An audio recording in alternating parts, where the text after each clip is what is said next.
So good morning guys. और current affairs के revision वाले वीडियो में सबसे पहले हम पुराने महीने के करंट अफेयर्स का रिवीजन करते हैं। तो हमारा पहला प्रश्न क्या है? स्वास्थ्य मंत्रालय के नए सचिव के रूप में किसे नियुक्त किया गया? तो आंसर होगा राजेश भूषण को।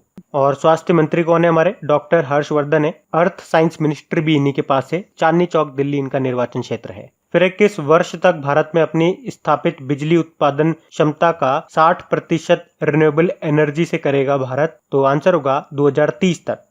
मतलब जितनी भी बिजली प्रोड्यूस होती है भारत में 2030 तक कहा गया है कि जितनी भी बिजली प्रोड्यूस हो रही है उसका 60% रिन्यूएबल एनर्जी से आएगा, अक्षय ऊर्जा से आएगा।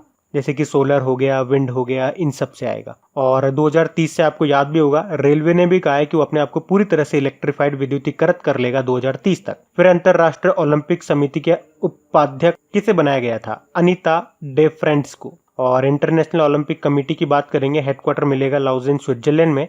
प्रेसिडेंट है थॉमस बक। और अभी हमने पढ़ा भी था 2022 में जो डकार यूथ ओलंपिक है वो कब तक स्थगित कर दिया गया उनको? 2026 तक के लिए। फिर है इंडियन ओवरसीज बैंक के नए एमडी सीईओ के रूप में किसे नियुक्त किया गया? पार्थ प्रतिम सेन गुप्ता को। और इसका हेडक्वार्टर आपको मिलेगा चेन्नई में। और इसकी टैगलाइन है good people to grow with. और मैंने हमेशा आपको बताया है good people to bank with किसकी टैगलाइन है? यूनियन बैंक ऑफ इंडिया की। फिर किस देश ने 3D प्रिंटेड एयरक्राफ्ट इंजन का सफल परीक्षण किया? तो आंसर होगा रशिया ने। फिर है किसने एमएसएमईज के लिए रीस्टार्ट इंडिया पोर्टल को लॉन्च किया है? तो आंसर होगा मुथूट फिनकॉर्प ने। तो एमएसएमई क्षेत्र के व्यवसायों को फिर से शुरू करने के लिए इसको लॉन्च किया गया है। फिर BRICS Chamber of Commerce and Industry की मानद सलाहकार किसे नियुक्त किया गया? तो आंसर होगा साहिल सेठ को। इनके अलावा टीना डाबी को भी नियुक्त किया गया है। टीना डाबी तो आप नाम जानते ही होंगे, 2016 की सिविल सर्विसेज परीक्षा को टॉप किया था इन्होंने। फिर टाटा AIA लाइफ इंश्योरेंस ने किसे अपना एमडी सीईओ नियुक्त किया? तो आंसर होगा नवीन ताहिलानी को। नवीन ताहिलानी। और है अमेरिका के लिए उड़ान संचालित करने वाला भारत का पहला घरेलू एयर कैरियर कौन सा बना? स्पाइस जेट बना है, जिसका हेडक्वार्टर मिलेगा आपको गुरुग्राम में। और इसके सीईओ हैं अजय सिंह। फिर है भारत किस देश से हैमर नाम के गतिरोध मिसाइल खरीद रहा है? तो आंसर होगा फ्रांस। और ये मध्यम दूरी की एयर टू ग्राउंड हथियार है। और हैमर का मतलब होता है HAMMER, highly agile modular munition extended range. बढ़ते हैं आगे। और हाँ गाइज, ये हमारा पजल का आज आखिरी वीडियो होगा, तो चलिए इसे तो कंप्लीट करते हैं, बढ़ते हैं आगे। फिर है किसे विश्व खाद्य पुरस्कार से सम्मानित किया गया? तो आंसर होगा रतन लाल को। भारतीय मूल के अमेरिकी मृदा वैज्ञानिक हैं ये रतन लाल। और ये जो विश्व खाद्य पुरस्कार है इसे कृषि क्षेत्र में नोबेल पुरस्कार भी कहा जाता है। फिर medal of the order of Australia से सम्मानित किया गया था किसको? शोभा शेखर को। और इसी तरह से आपको याद होगा ऑर्डर ऑफ ऑस्ट्रेलिया जो कि ऑस्ट्रेलिया का सर्वोच्च नागरिक सम्मान है वो दिया गया था किरण मजूमदार शॉ को। और ये अवार्ड पाने वाली वो चौथी भारतीय बनी थी। फिर किस राज्य के मुख्यमंत्री ने जगन्नाथ चेदुड़ू योजना शुरू की है? तो आंसर होगा आंध्र प्रदेश की सरकार ने। इसमें क्या होगा, जो टेलर्स हो गए, जो नाई वगैरह हो गए, जो वॉशरमैन वगैरह हो गए, इनको 10,000 रुपये तक की सहायता मिलेगी, पर उनकी 60 साल से उम्र कम होनी चाहिए। फिर MHRD की NIRF रैंकिंग आई थी, उसमें कौन सा विश्वविद्यालय टॉप पे रहा ओवरऑल रैंकिंग में? तो आंसर होगा IIT मद्रास। और MHRD मंत्री है रमेश पोखरियाल निशंक। और वैसे भी नई जो शिक्षा नीति आई थी, न्यू एजुकेशन पॉलिसी, उसमें हमने पढ़ा भी था। अब इस मंत्रालय को एजुकेशन मिनिस्ट्री के नाम से जाना जाएगा। फिर फिलीपींस में किसे भारत के अगले राजदूत के रूप में यानी कि एम्बेसडर के रूप में नियुक्त किया गया? तो आंसर होगा शंभू S कुमारन। फिलीपींस की बात कर लें तो कैपिटल मनीला है, करेंसी है पीसो और प्रेसिडेंट है रोड्रिगो ड्यूटेर्टे। फिर दुनिया का सबसे बड़ा रेलवे प्लेटफॉर्म ये किस स्टेशन पे बन रहा है? तो आंसर होगा हुबली स्टेशन। ये आपका कर्नाटक में है। और इस जो सबसे बड़ा मतलब सबसे लंबा जो प्लेटफॉर्म होगा इसकी लंबाई है 1400 मीटर। वर्तमान में बात करेंगे तो गोरखपुर रेलवे स्टेशन पे सबसे लंबा प्लेटफॉर्म है जिसकी लंबाई है 1366 मीटर। फिर GRAC ने यानी कि गार्डन रिच शिप बिल्डर्स ने फास्ट पेट्रोल वेसल श्रृंखला का 5वां और आखिरी पोत भारतीय तटरक्षक बल को सौंप दिया। इसका नाम क्या है? आंसर होगा ICGS कनकलता बरुआ। फिर है DSRV यानी कि deep submergence rescue vehicle complex का उद्घाटन किस शहर में किया गया? तो आंसर होगा वियतनाम में। तो ये गहरे पानी में बचाव कार्यों में मदद करेगा। फिर एमफेस ने संपर्क रहित ATM निकासी सक्षम बनाने के लिए समझौता किया। कॉन्टैक्टलेस ATM बनाने के लिए समझौता किया किसके साथ? मास्टर कार्ड के साथ में। और यूएसए के बाद भारत दूसरा देश होगा जो इस तरह के कॉन्टेक्टलेस एटीएम अवेलेबल करवा रहा है। फिर है बाल मजदूरी के खिलाफ विश्व दिवस कब मनाया गया, यानी कि world day against child labour, तो आंसर होगा 12 जून को। बढ़ते हैं आगे। अच्छा गाइज, अगर आप में से कोई स्टूडेंट बैंक एग्जाम की प्रिपरेशन कर रहा है तो आपके लिए एक आवश्यक सूचना, सबसे पहले तो एक फ्री लाइव टेस्ट कंडक्ट करवाया जा रहा है आप सभी बैंकिंग एस्पिरेंट्स के लिए। तो अनअकैडमी लेकर के आया है अकोलेड स्कॉलरशिप टेस्ट, और ये टेस्ट बिल्कुल आपके प्री एग्जाम की तरह होगा, उसी पैटर्न पे होगा जैसा आप रियल में आईबीपीएस का एग्जाम देने जाते हैं, उसी तरह से क्वेश्चन आपके सेट होंगे, नेगेटिव मार्किंग होगा, टाइम सेट होगा क्वेश्चंस का, और जब आप टेस्ट सबमिट कर दोगे तो आपको आपकी रिपोर्ट भी शो होगी, ताकि आपको ये पता चलेगा कि आपने कैसा परफॉर्म किया है, आपके क्या स्ट्रॉन्ग पॉइंट हैं, क्या वीक पॉइंट हैं, और आपकी वीकनेस आपको पता चलना जरूरी है, क्योंकि वीकनेस पता चलेगी तो आप उन्हें सही कर पाओगे सही टाइम पे, एक स्ट्रेटेजी बना करके। और सबसे अच्छी बात यह है कि ये जो फ्री टेस्ट होगा ये केवल एक बार नहीं होगा, आप इसे हर महीने की 18 तारीख को फ्री में दे पाओगे। और इस मंथ जो टारगेट एग्जाम है वो रखा है आईबीपीएस क्लर्क प्री का। अच्छा, और इससे भी बड़ी बात, आप अपनी कमियों को दूर करके और अच्छा परफॉर्म करो, इसके लिए आपको एनकरेज भी किया जाएगा। कैसे? टॉप 5 स्टूडेंट्स को प्राइज दे करके, जिसमें फर्स्ट प्राइज होगा 5,000 रुपए का अमेजन वाउचर, सेकंड प्राइज 4,000 रुपए का अमेजन वाउचर, थर्ड प्राइज होगा 3,000 रुपए का अमेजन वाउचर, और फोर्थ प्राइज होगा 2,000 रुपए का अमेजन वाउचर, और पांचवा प्राइज होगा 1,000 रुपए का अमेजन वाउचर। मतलब देख रहे हो, आपको 1 रुपया भी नहीं देना है, ऊपर से आपको अपनी तैयारी को टेस्ट करने का मौका भी मिल रहा है, और अगर आप अच्छा स्कोर कर रहे हो तो आपको प्राइज भी मिल रहा है। तो अगर आप भी बैंक एग्जाम की तैयारी कर रहे हैं तो आप भी इन टेस्ट का बेनिफिट उठा सकते हैं और ये प्राइज अपने नाम कर सकते हैं। तो ये टेस्ट आपको कैसे देना है, कहां पे देना है, उनका लिंक आपको नीचे डिस्क्रिप्शन में मिल जाएगा। तो चलिए कल के करंट अफेयर्स को रिवाइज करते हैं। पहला प्रश्न पूछा जा रहा है, ऑक्सफेम इंटरनेशनल के द्वारा जारी सीआरआई इंडेक्स में भारत किस स्थान पे रहा? तो 129 नंबर पे रहा। सीआरआई मतलब होता है commitment to reducing inequality index, Hindi में बोलेंगे तो असमानता घटाने की प्रतिबद्धता सूचकांक, और इसमें टॉप पे नॉर्वे रहा। फिर पूरी तरह से डिजिटल हाईटेक क्लासरूम वाला देश का पहला राज्य कौन सा बना? तो आंसर होगा केरल। फिर किस राज्य सरकार ने मोबाइल वाटर टेस्टिंग लैब को लॉन्च किया? तो आंसर होगा हरियाणा ने। फिर किसने नेशनल बास्केटबॉल एसोसिएशन चैंपियनशिप 2020 को जीत लिया? तो आंसर होगा लॉस एंजलिस लेकर्स ने।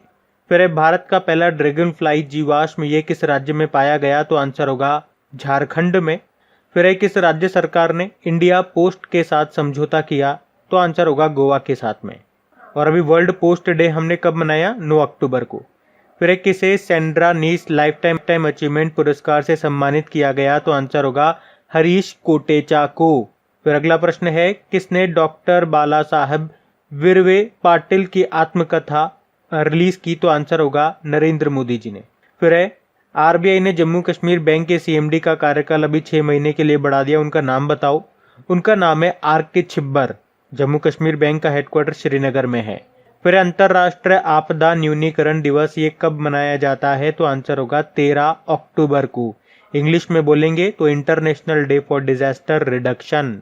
फिर प्रिंस विलियम जो कि ब्रिटेन के प्रिंस हैं, उन्होंने जलवायु नवाचार को बढ़ावा देने के लिए कौन से पुरस्कार की शुरुआत की? तो आंसर होगा अर्थ शॉट प्राइज। फिर किस राज्य के पर्यावरण मंत्री सी.एम. चेंग का निधन हो गया? तो आंसर होगा नागालैंड। नागालैंड की कैपिटल कोहिमा है, मुख्यमंत्री नेफ्यू रियो हैं, और आर.एन. रवि यहाँ के गवर्नर हैं। बढ़ते हैं आगे। तो स्टैटिक क्वेश्चंस की बात करेंगे तो पहला प्रश्न है, 2019 के लिटरेचर का नोबेल प्राइज विजेता कौन रहे? तो आंसर होगा पीटर हैंडके। और 2017 के लिटरेचर का नोबेल पुरस्कार किसने जीता था? याद है क्या आपको? काजुओ इशिगुरो ने। और अभी इनका नाम न्यूज में भी था। क्यों न्यूज में था? क्योंकि अभी इन्होंने एक नॉवल लिखा है जिसका नाम है क्लारा एंड द सन, जिसे अगले साल मार्च में लॉन्च किया जाएगा। फिर किर्गिस्तान की कैपिटल क्या है? बिश्केक है। इसकी करेंसी तो सोम है। प्रेसिडेंट है सोरोनबाई चीनबेकोव। और अभी इसके नए प्रधानमंत्री भी बने, कुबाटबेक बोरोनोव। फिर 75वीं यानी कि 75th United nation general assembly के नए अध्यक्ष कौन है? वोल्किन बोजकिर, अभी नए बने ये टर्की से हैं। और अभी हमने पढ़ा भी था, यूनाइटेड नेशन सिक्योरिटी काउंसिल का अस्थायी सदस्य बना है भारत 2 साल के लिए। फिर मास्क दिवस किस राज्य ने अभी मनाया था? ये कर्नाटक ने मनाया था। और कब मनाया था? तो वो भी याद रखो 18 जून को। मास्क वगैरह, सैनिटाइजर वगैरह के बारे में लोगों को जागरूक करने के लिए बनाया था। फिर एक गरीब कल्याण रोजगार अभियान किस राज्य से लॉन्च किया था अभी मोदी जी ने? तो आंसर होगा बिहार से। तो घर लौट रहे प्रवासी मजदूरों को रोजगार देने के लिए अभी 20 जून की बात है, प्रधानमंत्री मोदी जी ने बिहार के खगड़िया जिले के तेलिहार गांव से इसको लॉन्च किया था। और ये जो अभियान है ये 6 राज्यों के 116 जिलों में 125 दिनों तक चलेगा। अब वो 6 राज्य कौन कौन से? उत्तर प्रदेश, मध्य प्रदेश, राजस्थान और उड़ीसा, झारखंड और बिहार। फिर वर्ल्ड इकोनॉमिक फोरम का हेडक्वार्टर आपको कहाँ मिलेगा? कोलोगनी, स्विट्जरलैंड में मिलेगा। फिर बताओ एशियन डेवलपमेंट बैंक का हेडक्वार्टर कहाँ पर है? ये है मनीला, फिलीपींस में। और अभी फिलीपींस में भारतीय राजदूत भी बने थे, इंडियन एम्बेसडर। कौन? शंभू एस कुमारन। और एशियन डेवलपमेंट बैंक के अध्यक्ष का नाम बताओ? मसात्सुको असाकावा है। और वाइस प्रेसिडेंट अभी बने थे Ashok Lavasa, Asian development bank के, ये भी याद रखो। फिर बीसीसीआई के अध्यक्ष का नाम क्या है? बीसीसीआई के अध्यक्ष का नाम है सौरव गांगुली। 39 नंबर के बने अभी ये। बीसीसीआई मतलब होता है board of control for cricket in India. और सौरव गांगुली से क्या याद आता है? अभी टोक्यो ओलंपिक में भारत के गुडविल एम्बेसडर बनाया गया है इनको। बीसीसीआई के सचिव हैं जय शाह। और अभी बीसीसीआई के लोकपाल जो है ना डीके जैन, उनका 1 साल का कार्यकाल भी बढ़ाया गया था। फिर बहरीन की कैपिटल क्या है? बहरीन की कैपिटल है मनामा।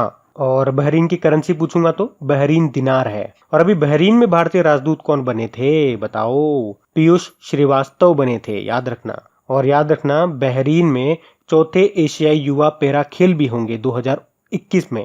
फिर डिफेंस सेक्टर में एफडीआई को 50% से बढ़ा के कितना कर दिया गया? 74% कर दिया गया। और एफडीआई से कुछ और क्वेश्चन मैं आपको बताता हूँ।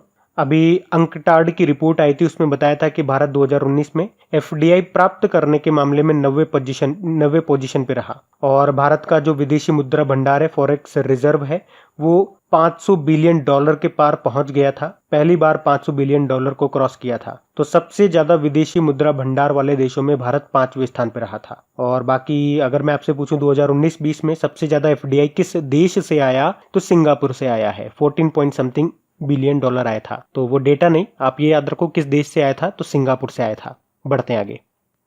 तो इंपॉर्टेंट डेज की बात करेंगे तो पहला प्रश्न क्या है? इंटरनेशनल ओलंपिक डे ये कब मनाते हैं? 23 जून को मनाते हैं। फिर है एमएसएमई डे, ये हम 27 जून को मनाते हैं। और एमएसएमई मंत्री हमारे हैं नितिन गडकरी जी, जिनका निर्वाचन क्षेत्र नागपुर है। और अभी एमएसएमई मंत्रालय में नए सचिव भी बने थे, सेक्रेटरी, क्या नाम है? अरविंद कुमार शर्मा है। फिर है नेशनल स्टैटिस्टिक डे, ये हम मनाते हैं 29 जून को। और एक वर्ल्ड स्टैटिस्टिक डे भी होता है जो हम 20 अक्टूबर को मनाते हैं हर 5 साल में। पहले 2010 में मनाया, फिर 2015, अब 2020 में। फिर नेशनल डॉक्टर डे, ये मनाते हैं 1 जुलाई को। और 1 जुलाई को आपको याद होगा राष्ट्रीय डाक कर्मचारी दिवस भी मनाया जाता है। और 1 जुलाई को एक और डे मनाते हैं, chartered account day, national chartered account day मनाते हैं। फिर वर्ल्ड स्पोर्ट्स जर्नलिस्ट डे, ये 2 जुलाई को मनाया था हमने। इंटरनेशनल डे ऑफ कोऑपरेटिव यानी कि सहकारिता दिवस 4 जुलाई को मनाया गया। फिर विश्व जनसंख्या दिवस, ये जुलाई का सबसे इंपॉर्टेंट डे है, 11 जुलाई को मनाया।